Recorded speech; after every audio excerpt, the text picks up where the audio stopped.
You ever get that slow, cold gut punch when someone you love says something so casually it rearranges your entire world in one sentence? It happened to me at a regular Sunday dinner. My sister Sophia was sitting there twirling her wine glass like she was auditioning for a lifestyle vlog. And she just dropped it with that perfect little smile. Your little place behind mom and dad's house? It fits me so well, like starter home perfect. I felt it immediately. That quiet click inside my head. The same sound a blueprint makes when every line suddenly lines up and you realize the whole structure was never meant to hold the weight you thought it was. My name's Ethan. I'm 35. The older kid. The reliable one. The guy who shows up with a tool bag, a measuring tape, and a head full of solutions when everyone else just brings opinions and empty hands. I design schools and small civic buildings, places where kids actually learn and communities gather. On weekends, I'm the neighborhood handyman. People call me when a hinge squeaks, a fence leans, or a roof starts sagging after 3 days of rain. They say they want to pick my brain, but it usually turns into free labor with better branding. I'm also a dad. Lily is 7. She has my stubborn chin and her mom's brutal honesty. When she laughs, it sounds like someone shook a jar of those colorful glass marbles of pure chaotic joy. When she goes quiet, she's dangerous in the best way, building entire cities out of cereal boxes and packing tape. Whole imaginary worlds held together with whatever she finds in the recycling bin. She's my whole world, especially after the hospital year we went through when she was 5. That stretch messed with our finances, my credit, and my sleep for a long time. 2 years ago I moved into the renovated guest house at the back of my parents' property. It wasn't a handout. I treated it like a real project. I tore out the old wiring, ran new Romex through every wall, leveled the floors, installed proper egress windows so it was legal and safe, added insulation, fixed the plumbing, replaced the ancient water heater. Every nail, every permit, every trip to the hardware store, I paid for it myself. My parents kept calling it temporary. There was always this tiny pause when they said the word, like they were waiting to see how it landed. I noticed. I just didn't say anything yet. The family math has always been simple and unfair. Sophia is 30, works in event marketing, and has the kind of personality that makes entire rooms rearrange themselves around her. She's the one who gets the big reactions, the "we're so proud" speeches, the extra help when she asks. I'm the one who gets the 8 p.m. texts about broken drywall or last-minute backdrops for her pop-up events. When her latest boyfriend turned a wall into Swiss cheese before a landlord inspection, guess who showed up with drop cloths and joint compound? Yeah. When I needed more than a quick proud nod or a "you got this," the room suddenly remembered they had somewhere else to be. That Sunday dinner was the first time the plan showed its face out loud. We were in my parents' kitchen. It smelled like lemon oil and roasted chicken. Mom was plating asparagus like she was filming a cooking show. Dad was carving the chicken with his usual lack of precision, big and even slices that somehow still worked. Sophia swirled her wine, tilted her head, and said it like she was just thinking out loud. "So you're still in the guest house?" I told her yeah, until I could close on something. Housing prices were ridiculous. She smiled that news anchor smile and answered, "It's kind of perfect back there. Tiny, but cute. I'm turning 31 soon. It's time I owned something real." The table went quiet in that specific family way. Everyone suddenly very interested in their plates. Lily tugged my sleeve and whispered, "Daddy, can I have the drumstick you don't want?" I told her to take both. My appetite had disappeared somewhere between Sophia's first sip of wine and the second time Mom nodded like the idea made perfect sense. Sophia kept going, smooth as ever. "It would be good for the family, you know. Finally have me settled. I could be the cool aunt next door. Lily would love having me right there." Mom made a thoughtful sound. "It would be nice to see Sophia in a place of her own." Dad just kept carving.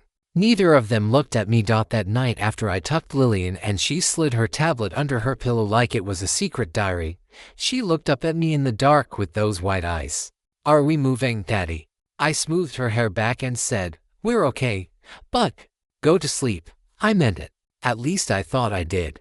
I had no idea the next chapter was already writing itself while I was still trying to convince myself everything was fine.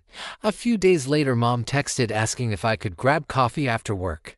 I met her at the little cafe near my office, still wearing my work boots and safety vest, drywall dust on my jeans. She already had a folder waiting on the table. Why do parents always think a folder makes bad news look professional? She took one of those careful little sips and said they'd been talking to her and Dad. It's time to make things official with the guest house. Official how? I asked. She slid the folder across. Inside were printed comparable property values.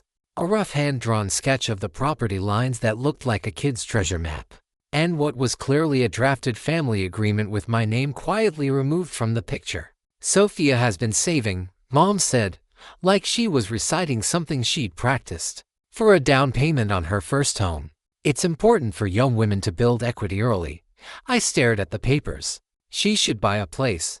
Absolutely. Just not mine. Mom rested her hand on the folder like it was a peace offering. Don't be dramatic, Ethan. I let out one short, tired laugh. I'm not being dramatic. I'm an architect. I'm being literal. You don't get to move me around like a picture frame on the wall. The agreement gave me 90 days. Words like gift, family equity, legacy. It read like a Hallmark card that had somehow given birth to an eviction notice. I told her I couldn't do 90 days. Lily had school, the bus route she knew by heart, her routines. Mom answered calmly that it would be good for her to learn flexibility. I left the cafe with the folder under my arm and a sick, heavy feeling sitting right behind my ribs. A week later the certified letter arrived. Green signature card. The kind you have to sign for like you're accepting custody of something dangerous. Plaintiffs, my parents. Defendant, me. The complaint was dressed up in expensive legal language: a trespasser and lawful detainer, license revoked. It claimed my stay had always been temporary and permissive, that permission had now ended, and that I had refused to leave. The wildest part, it argued that my continued presence interfered with Sophia's reasonable expectation of owning her first home. They actually wrote those words into a court filing. I stood on the tiny front stoop reading it 3 separate times while the mail carrier pretended to be fascinated by the weather on his phone. Lily leaned against my leg. Daddy, why are you making your thinking face? I told her grown-ups were being silly. That's what you call cruelty when you can't explain it to a first grader without breaking something inside her. That night I called Rachel my ex. She's a better human than I probably deserve. I tried to sound calm. Quick question: my parents just served me with eviction papers. She went quiet for a long second. Served you like dinner? Like a lawsuit? She asked if I needed her to keep Lily more nights while I figured it out. I said maybe. Then I asked the important thing: if it went to court, don't bring Lily unless a judge specifically asked for her. I didn't want her sitting in that room hearing any of it. Rachel said of course. Then softer: I'm sorry, Ethan. Me too. The weeks that followed were ugly in quiet, exhausting ways. Group texts from aunts and uncles started lighting up my phone at all hours. Family is everything. Sophia deserves chance. It's only fair. Apparently fairness now meant packing up a -1-year-old's drawings into banker boxes. Because a 30-year-old wanted an Instagram caption about getting the keys to her first home. Did what I always do when everything feels like it's falling apart. I got practical. I photographed every single repair I had done: the new wiring, the insulation, the windows, the plumbing. I collected every text message, every Venmo receipt carefully labeled guest house rent, every bank record showing the transfers. I printed the mail from 2 summers earlier where Mom thanked me for covering the property taxes on the outbuilding and promised they'd pay me back. They never did. I wrote down every time I had fixed their leaking roof, cleared an ice dam in the middle of winter, or replaced their failing sump pump at 2 in the morning. Not because I wanted ammunition. Because when people try to rewrite history, paper remembers. Court day arrived like it always does, whether you're ready or not. The courtroom was smaller than television makes you believe. Beige walls, worn flags, a clock that always seemed a few minutes behind. The judge looked to be in her mid-50s with kind eyes that made it very clear she had zero patience for nonsense. Sophia wore a crisp white blazer like she had just been promoted by a lifestyle magazine. My parents sat shoulder to shoulder gripping the bench like it was a life raft. Rachel sat quietly behind me. Lily was with her, tablet tucked inside her backpack, earbuds wrapped neatly around it like a tiny anchor.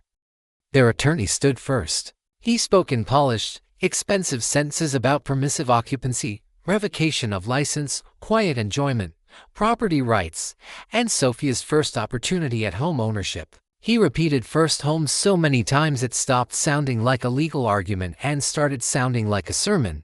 When my turn came, I stood up. My mouth felt dry as chalk, but I've presented projects to planning boards under pressure before.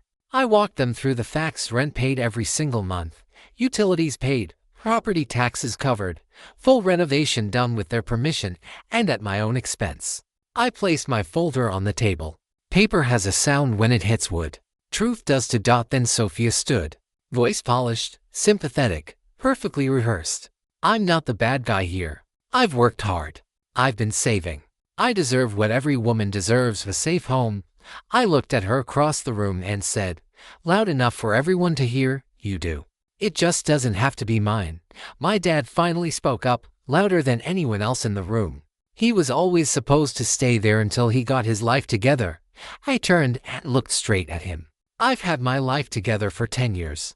You just never liked the version where I stopped carrying everyone else's weight. The judge raised one hand. Enough. I believe I've heard enough. That's when the smallest hand in the room tugged gently on Rachel's sleeve.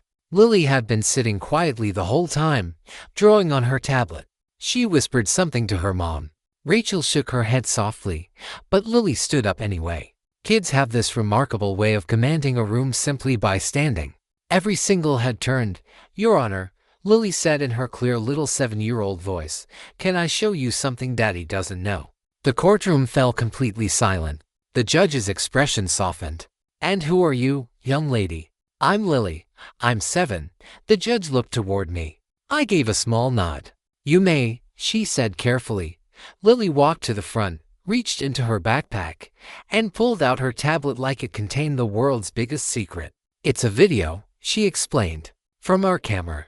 I learned how to save it. It was for show and tell. The bailiff took the tablet carefully and handed it to the judge. The judge tapped the screen. The video filled the courtroom. It was our living room in bright afternoon sunlight, the timestamp clearly visible across the top. The front door opened. Mom and Sophia walked in while I was still at work. Mom immediately started sorting through the mail on the counter like she lived there. Sophia headed straight into the kitchen and, with practiced hands, removed the battery from the carbon monoxide detector mounted on the wall. Don't touch that, Mom said in the recording, but it didn't sound like a real warning. It sounded rehearsed. Sophia smiled. Relax. If the inspector fails him, he'll have to move out. It'll be faster. Mom didn't object. Instead, she picked up a stack of Lily's drawings from my desk and said, we'll just tell him we thought they were old.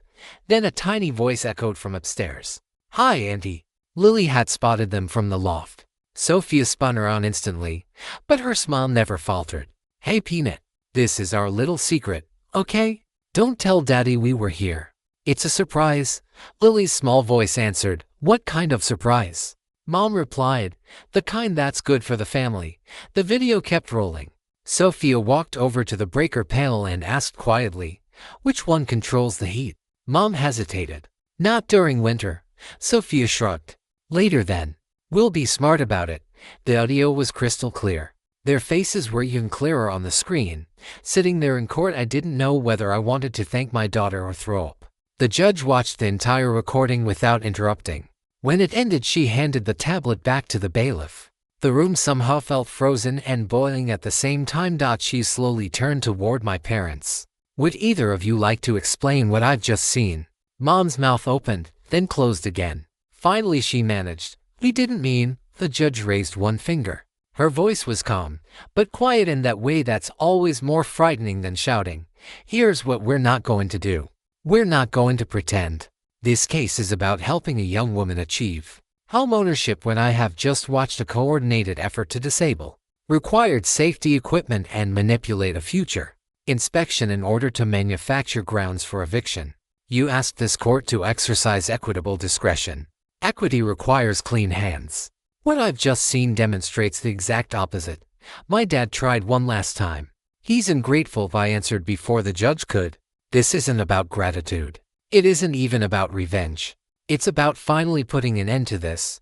The judge looked at me for a long moment, then nodded almost imperceptibly. Petition denied. Dismissed with prejudice. The words landed like steel. She continued. I'm also entering an order prohibiting the plaintiffs from entering the defendant's residence without his express consent.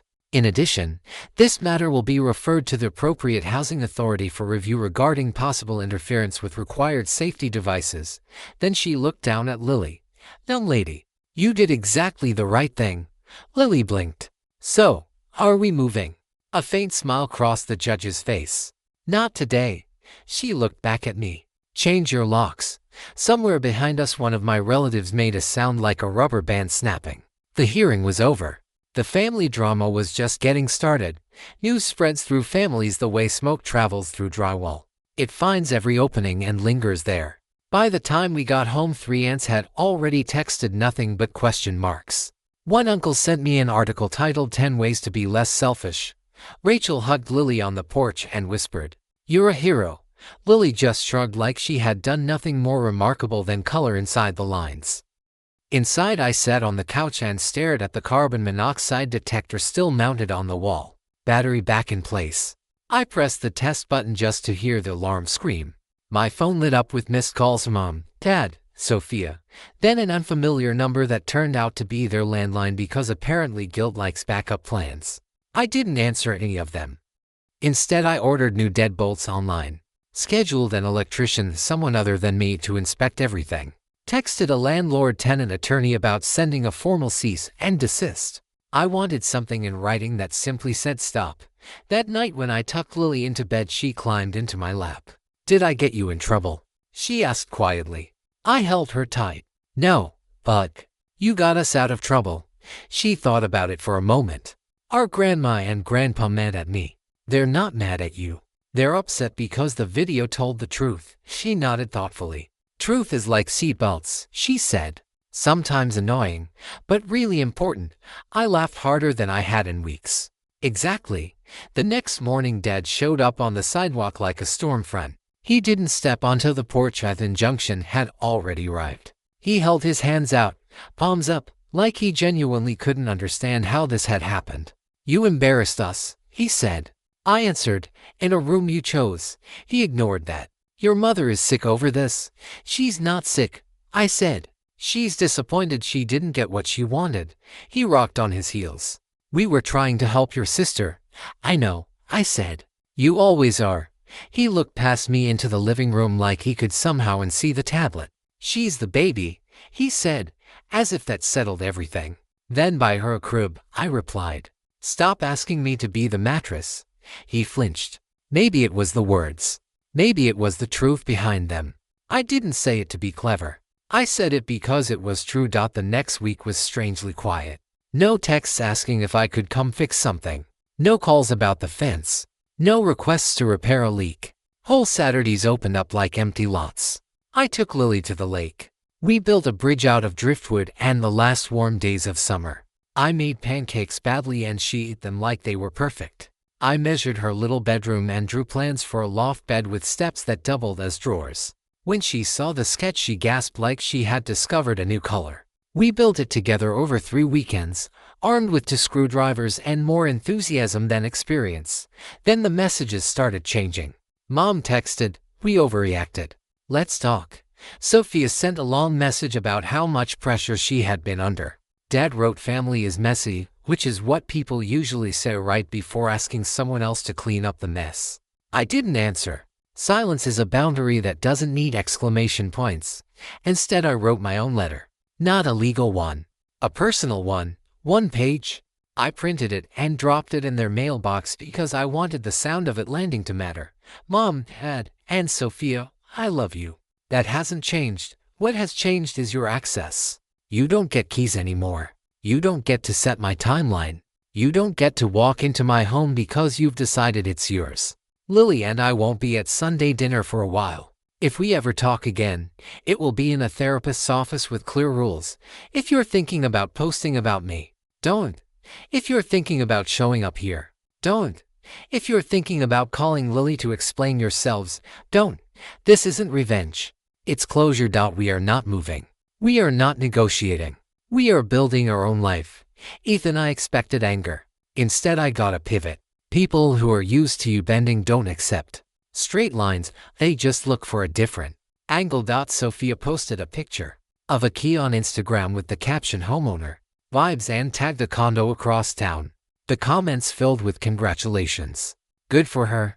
3 days later, mom called pretending she was checking on my boiler again. You know, she said, we were only thinking about Lily. Children need a yard. She has one, I replied. It's 20 steps from our door. She sighed. Ethan. Mom, I said gently. Stop, she sniffed.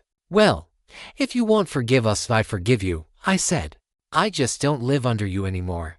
That earned me a dial tone. Dad followed with a text. We're updating our wills.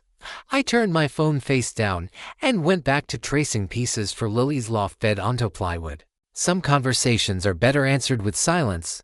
A week later, I saw Sophia at the grocery store. She gave me the diplomatic half smile.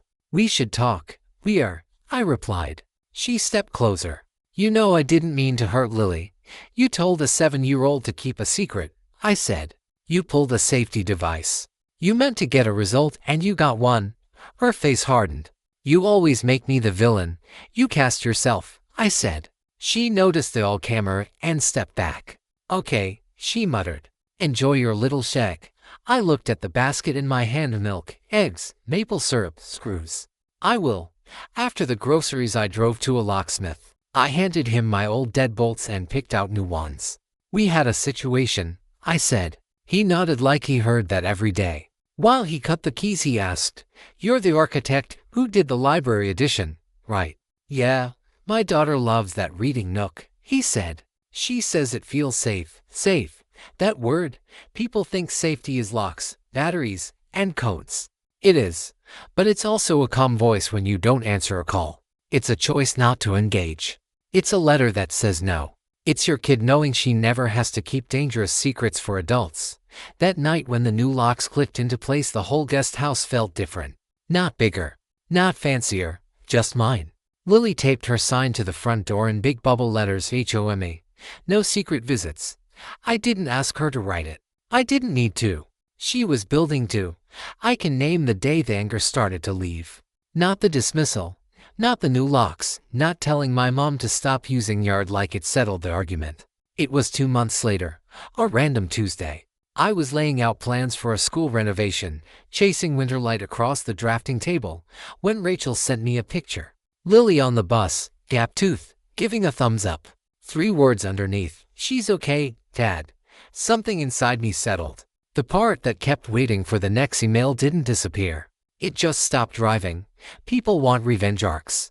This isn't one. It's a wiring diagram. Me drawing straight lines where there used to be knots. I still see my parents at family gatherings. At a cousin's baby shower, I stayed by the coffee urn. Mom tested a few jokes. I answered what mattered and stepped away when the old pattern started pulling again. Dad tried football small talk. We stood in a room with white balloons and a future that no longer needed me to carry it. Sophia bought her condo, posted the backsplash. Called herself a girl who can do both after hanging one towel hook. Good for her. I don't need credit, and I don't need an invitation. Sundays, Lily and I build things. We made a cedar bird feeder and hung it where we can watch it from the window. Library trips after. Safety is a place you choose. Sometimes Mom texts about therapy. I reply with a counselor's name and an appointment date. Sometimes they show up. I say the same sentence because the door keeps drifting open. I love you. You don't get keys. The court order stays in a clear sleeve on the fridge. Paper is memory. On hard days I remember the lesson. If the people who raised you will silence your alarms to protect their story, become your own alarm. I told the judge this wasn't about revenge. Still true. It's about Lily growing up where promises don't hide knives. Where adults don't ask children to keep dangerous secrets. Where family doesn't mean you have to accept being treated like furniture. Boundaries aren't meanness. Their seatbelts. Closure isn't a slam. It's the click of a deadbolt. The whir of a saw when the cut fits. The thunk of a letter in a mailbox. A text that says she's okay, Dad. Maybe my parents never really get it. Maybe Sophia never says sorry without adding a but. What I know is this: when I tuck Lily into bed now, she keeps her tablet close because she wants it. Not because she's hiding something for an adult. No one tells my kid to keep secrets. We're okay. More than okay. We're home. But here's the thing, real life doesn't wrap up neatly after the gavel drops. People who spent years treating you like the backup plan don't suddenly become okay with you drawing hard lines. They adapt. They pivot. They look for new ways in. If you've ever been the reliable one in your family and finally said no more, you know exactly what I'm talking about. The quiet after the storm isn't always peaceful, sometimes it's just different. And different can be terrifying and freeing at the same time. So if you want to hear what happened next when Sophia tried one more time to make things right at that grocery store, how Lily handled the first big family gathering after everything, what my parents said when they finally showed up on the porch months later, or how I'm teaching my daughter that her voice matters even when the adults in the room don't want to hear it, drop a comment below with part 2 or keep going. These stories don't end when the judge rules.